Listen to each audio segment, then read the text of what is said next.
eliminava Europa, França, Bahia. Me lembrei do meu. Well, hello folks. I'm over here at this Baracho Museum in Calastrenha, and it's a beautiful fall day, blue sky, no clouds, 25, 26 degrees. It's perfect. Love it.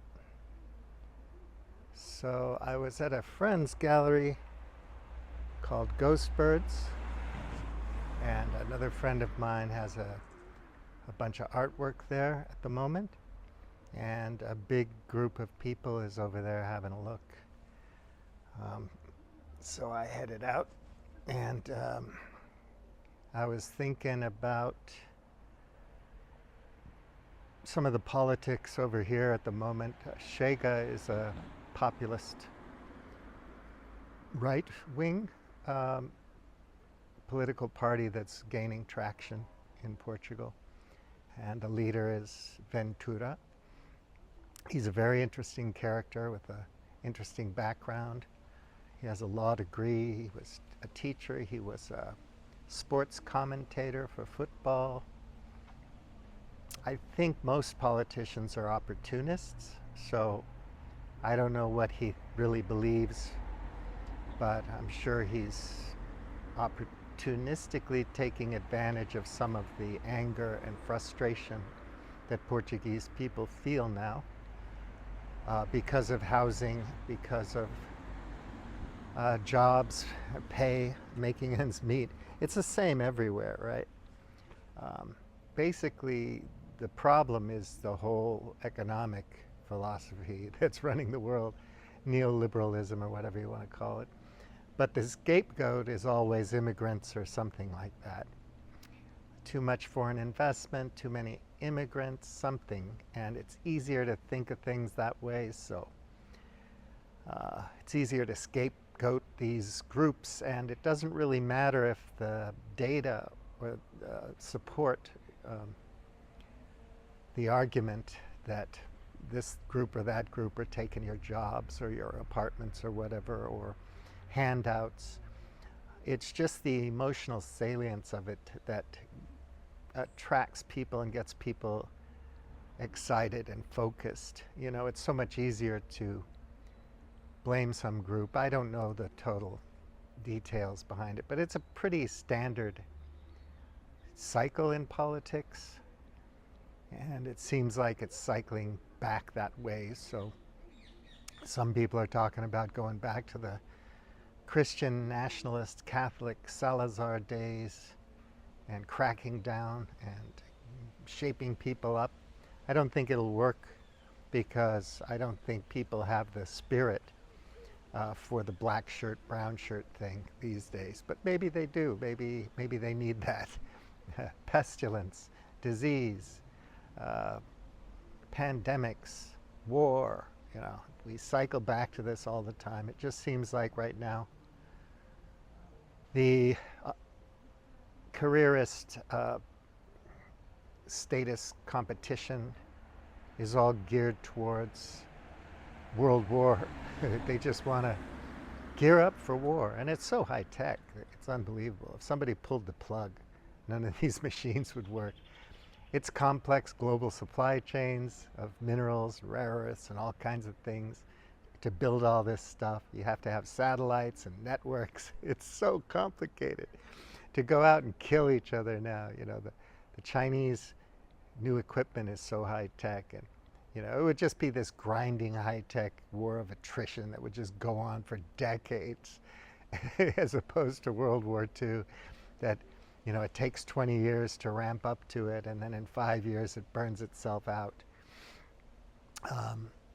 Once it gets really kicked off on a global basis and everybody picks sides, you know, you have the Allies and against just so crazy. And now it would be very bizarre, because you'd have this like global South, patchwork BRICS, multipolar universe trying to line up against the Anglosphere, the Anglophone, Western civilization uh, narrative. And, so you have this tiny population of Americans and Australians and Canadians and Europeans against billions of people in the global south, all deciding, what are we going to do? We got to fight. It's just such a waste of resources, everything. I mean, human resources, energy, emotions, just minerals, concrete, steel, coking coal, oil and gas, diesel fuel. And then you have to really secure this global supply chain. Last time, it was different going for the oil, Germany has to go down to the Balkans and to the Caspian or wherever to get the oil. And now it's going to be like, well, we got to get it from all over the place. It's so stupid. What a waste of energy. I wish we put it into something else. The other thing I was thinking about was like if anybody wanted to raise their consciousness and do the magic thing where you're living in a different dimension that's more spiritual or whatever, well, you would be living in a permaculture village somewhere, and you would be connected to nature and the people in your group, in your watershed. And you'd be working a lot. And your consciousness would raise from that. A lot more than just sitting under the bodhi tree or something, doing yoga all day. Or if you're Diogenes and you're living in a clay pot and people are bringing you food because you're a clever, interesting guy that talks back to Macedonian generals, something like that. We would have to scale down, and of course nobody can decide who dies, right? You can't do that. People in the global north, the wealthy people, just assume that it's going to be all the poor Africans and Indians and all those people down south that are going to have to leave this more coil so that they can leave their resources to the white people up north who know what to do with them. And then the Tescriel people are just going to take over other planets. It's all nonsense. That's just fantasy. But these are the narratives we're eating these days. We dine on lies 24/7. Our brains are becoming more and more vulnerable to all kinds of suggestion and mind control and influences and brainwashing. I've been looking into brainwashing. Man, that's a brutal thing. It's like breaking a person's identity down and trying to replace it with something, reprogram a person. Oh God, it's so grotesque and so ugly. But we're all kind of programmed, and depends on how plastic a person is, how open-minded they are, how they might shift and change their worldview and behavior over time. But generally, most of us are fairly well programmed by 25. So if you want to brainwash somebody, it's going to be a little bit harder than you think. So most people are kind of locked into their thing. And then these assassinations, they're no good. It doesn't help, because the violent, true fascists, true, really serious right-wing people, they're not uncomfortable with violence at all.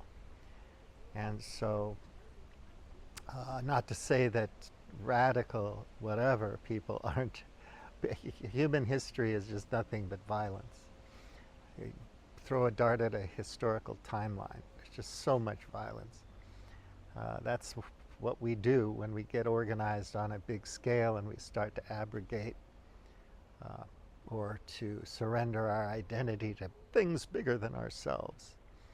And leaders step up and they say, I'm God, or I'm better, or I have the right, or I should be, and then they take control, and people follow those people, status-seeking individuals who have the gumption to take power. And then they start playing their games.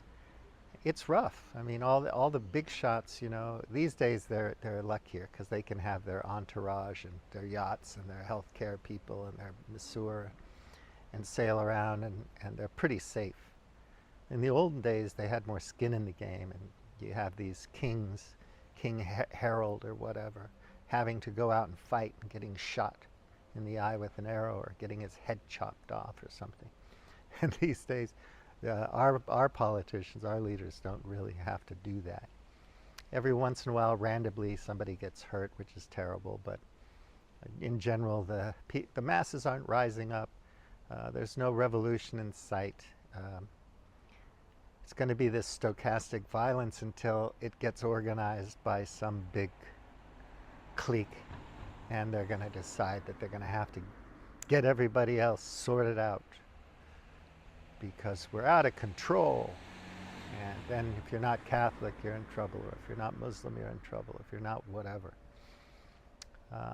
I don't think we'll ever coordinate on a global scale to solve our problems. So the only way out is through, and that's going to be a very interesting process. I think for younger people, it's going to be fascinating. I wish I could hang around and see how they deal with it, because I certainly am not going to have any ability to affect anything. We have to mind our health. That's the most important thing. Your mental health, your stress levels, your thought processes, your inner voices or voice. And just try to keep calm, keep cool, and find ways to love and enjoy life and connect with life, with everything, with people, with nature. And hopefully that'll be a bit kinder and gentler, and you'll feel better, and your friends will feel better, and things will be nicer as we go along.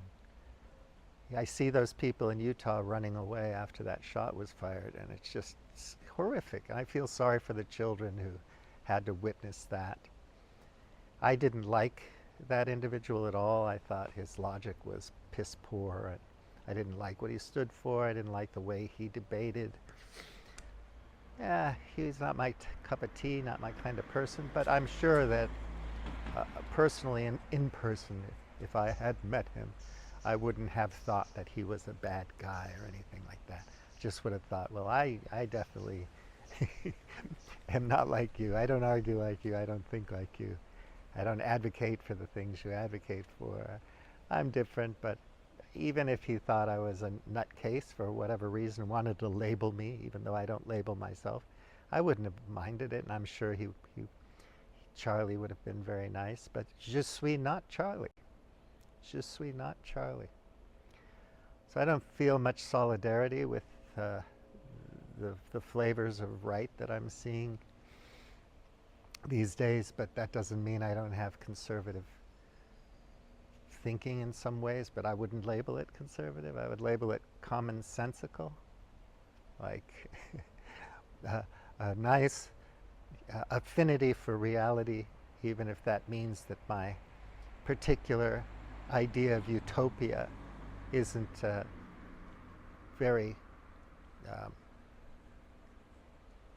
likely to happen or even desirable for most people. But everybody's utopian in one way or another. We're all trying to, say what we got to say, do what we got to do. And that's the way it is.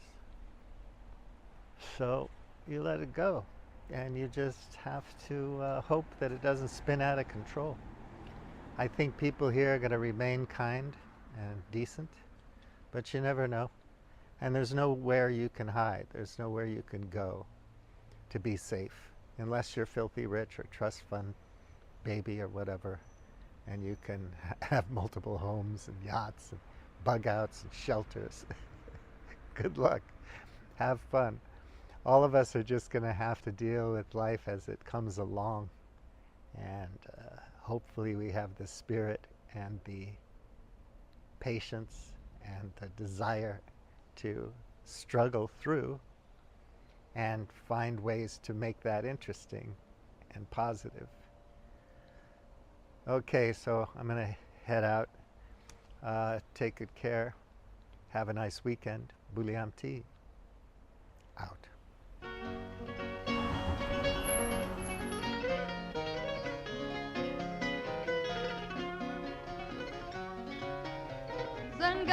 zanguei-me com o meu amor.